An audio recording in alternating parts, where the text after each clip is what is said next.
Good morning. I'm Jeff. We're WebV Guide, and today we're having a conversation with actress, writer, YouTube star Taryn Southern. Good morning, Taryn. Good morning, Jeff. How are you doing? I'm good. I've got my coffee, so I'm great. Oh, okay. As long as there's a coffee, then Is this like an early day for you, or do you usually like get up at this time? I know I normally get up at this time. On weekends, I normally do not get up at this time. Okay. It was my friend's So you're 30th doing this birthday special. last. You're doing this special for us, so we really appreciate Definitely that. special. I would normally still be in bed till 10 probably, but it was my friend's 30th birthday last night, so I was out till probably like 1 in the morning, 1:30 in the morning. But I'm not drinking this I week. was just going to ask if you held to your no Well, drinking week rule. that's the only reason why I volunteered to do an early morning because I was like, I actually won't be hungover, so it'll be fantastic. I'll be tired, but I'll be coherent Okay. Hopefully I and will be happy. too. As And I said, happy. by the end of all this coffee, I may be hyperactive and incoherent. So we'll see how it goes. Uh, Now you were 20 then when you graduated. Yeah. What happened then? What did you do? So I didn't really know what to do, and then I heard about Discovery Channel looking for a female host that had an anthropology degree. So I sent in a tape to them for this show that they had called Misadventure. And I think maybe like a month and a half later, they called me and they said they wanted to fly me to Washington, D.C., where they're headquartered, or no, Maryland, where they're headquartered, sorry, and screen test me for the show. And it was really the first time I thought about like pursuing hosting in a real way. And so while that was happening, I started putting together a hosting reel in Miami, a totally fake reel. Like I would use the University of Miami credentials to get into like any sort of movie premiere that had been shot down there, like Fast and the Furious or whatever. So I like at 20 years old, I was like taking out my camera guys, like saying I was with my University of Miami news, even though I wasn't. And then getting interviews with like Vin Diesel and like Guerrilla interviewing. Paris Hilton, right? Because they had like when I was there, MTV Movie Awards was being held there. So like I even got into the MTV Movie Awards like with a press pass. And so I had like all of these celebrities that I could put on my reel, what made me look like a real host. And after I didn't get the job, the Discovery Channel job, I sent my reel to an agent in LA that had helped me put together my deal.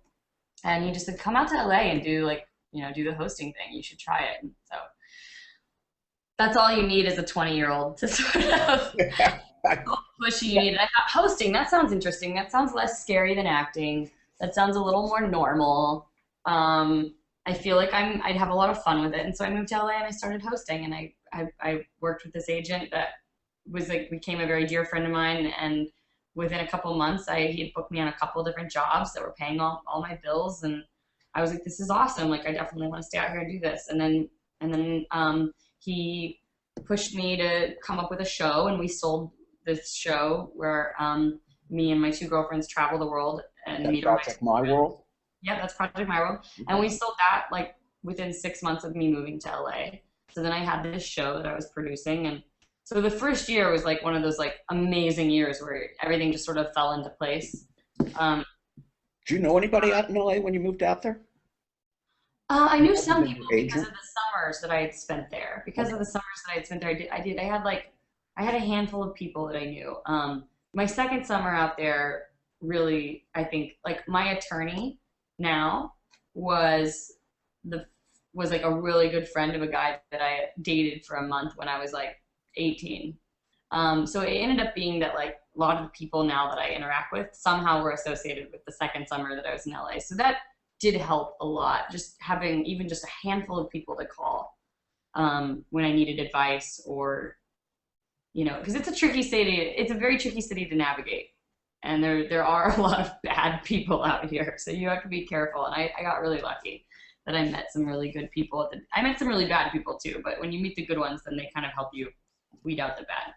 Yeah, well, starting off anywhere when you don't really know anybody or you only That's have a true. handful of contacts isn't easy. Yeah. It's a bold move. I mean, particularly going Yeah. to a city like LA or New York where you don't have a huge support group or a lot of people that you can have dinner Absolutely. with or hang out with. So you did the Discovery, you did the Project My World, and you were trying to make it as a host in LA. Yep. And did Hot for Hillary come next? Yes. So while I was hosting, I was working, um, and I was starting to get the itch again to act but I didn't want to tell my hosting agent because he'd been so amazing to me, and I knew that he had like a he had what's the word? Definitely like a he was never really interested in repping people that were actresses who wanted to do hosting on the side. He wanted to rep hosts that wanted to be hosts. And so I was always worried about telling him. And then finally I told him, I was like, look, I really like want to be able to act. And he was like, well, that's fine if that's what you want to do, but you'll need an acting reel. And so I remember I was like trying to get an acting agent. It was really, really hard because at the time, like hosting was like a negative, like sort of like a negative thing. Like you didn't want to be a host trying to be an actor. Like that just, it was almost like worse that I had all this hosting experience versus nothing at all coming into it as an actor. So it seemed like I was making it tougher.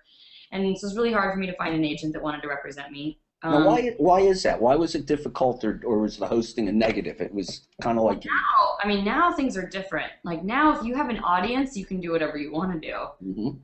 But then there really wasn't that. There was just like a negative connotation of hosts being like these sort of wannabe actors, or no, it was just like if you were a host like a Ryan Seacrest type. Like this was before celebrities started hosting on the red carpet or hosting.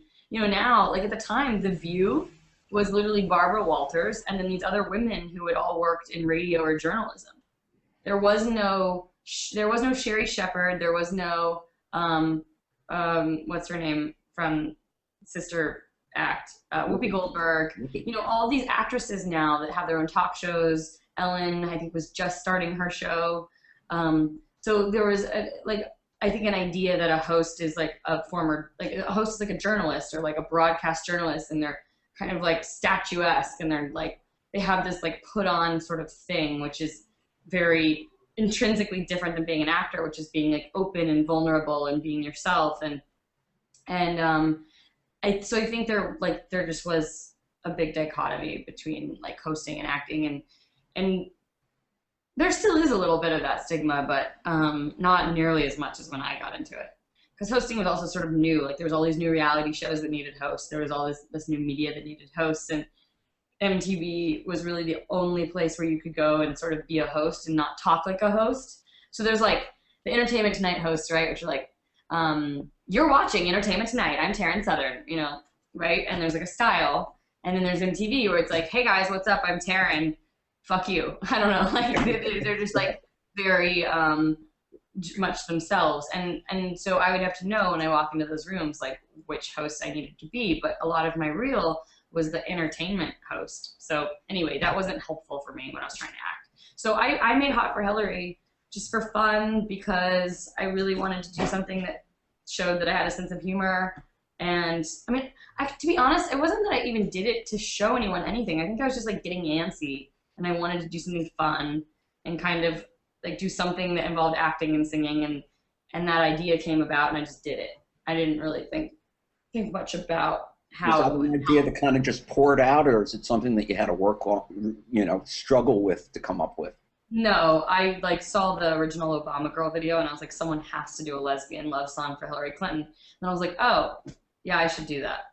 And I wrote the song in like an hour, and then yeah, it took only like a couple of days to put together.